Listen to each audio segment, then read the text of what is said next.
Hello good morning. என்னோட Sun வந்து சாய் சரண் இங்கே எல்கேஜி படிக்கிறாங்க. இன்னைக்கு வந்து அவங்க ஆக்டிவிட்டி பேஸ் வந்து எக்ஸாம் இன்னைக்கு ஸ்டார்ட் பண்ணியிருக்காங்க. இது வந்து எவ்ரி எக்ஸாமுக்கு இது ஆக்டிவிட்டி ஒரு சப்ஜெக்ட் வைப்பாங்க. அது ரொம்ப ரொம்ப யூஸ்ஃபுல்லாக இருக்குது. ஈவன் அவங்களோட டெய்லி ரொட்டீன்லேயே அந்த பிஹேவியர் எல்லாமே சேஞ்ச் பண்ணுற மாதிரி இந்த ஒரு ஆக்டிவிட்டிஸ் இருக்குது. எக்ஸாம்பிள் பட்டன் போடுறது, அதுக்கப்புறம் வந்து ஒரு ஃப்ளவர் வாஸ் செட் பண்ணுறது, அதுக்கு மாதிரி நிறைய ஆக்டிவிட்டிஸ் வந்து அவங்களோட ரொட்டீனே சேஞ்ச் பண்ணுற மாதிரி இந்த ஆக்டிவிட்டிஸ்லாம் வச்சுருக்காங்க. இதுவே அவங்க திங்க் பண்ணி வைக்கிறதே ஒரு பெரிய விஷயமா நினைக்கிறேன். ஏன்னா வேறு ஸ்கூல்லலாம் இந்த மாதிரி ஆக்டிவிட்டிஸ் பேஸ் எக்ஸாம் வச்சு நான் அதிகமாக பார்த்ததில்ல. அவங்களுக்கு அந்த ஷேப்ஸ்லேருந்து மேனர்ஸ்லேருந்து எல்லாமே இந்த ஆக்டிவிட்டீஸில் கவர் ஆகிடுது.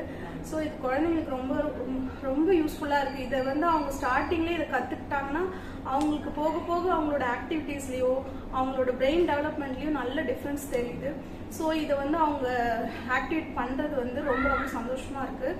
நான் மற்ற ஸ்கூலை விட இது கம்பேர் பண்ணும்போது இதில் இந்த ஒரு மெயின் ஆக்டிவிட்டி வந்து எனக்கு ரொம்ப ரொம்ப சாட்டிஸ்ஃபைங்காக இருக்குது. இது நான் செகண்ட் டைம் நான் சன் பண்ணுறதை நான் வந்து பார்க்குறேன். ரொம்ப சாட்டிஸ்ஃபைங்காக இருக்குது. அது வந்து அவங்க மேனர்ஸ்லேயே நல்ல டிஃப்ரென்ஸ் தெரியுது. அவங்க ஒரு வாட்டரை வந்து தண்ணி கொண்டு வரதுலேருந்து அவங்க ஷூ டைப் பண்ணுறதுலேருந்து எல்லாமே இந்த ஆக்டிவிட்டியில் வந்ததுனால அவங்களோட ஆக்டிவிட்டீஸ்லேயும் இது வந்து கரெக்டாக வந்து அவங்களுக்கு வந்து செட் பண்ணுறதுனால ரொம்ப ரொம்ப அவங்களுக்கு ஆக்டிவிட்டீஸ் வந்து டிஃப்ரென்ஸ் தெரியுது. எனக்கு ரொம்ப ரொம்ப சாட்டிஸ்ஃபைங்காக இருக்குது இந்த ஸ்கூலில் அவங்க படிக்கிறது. தேங்க்யூ.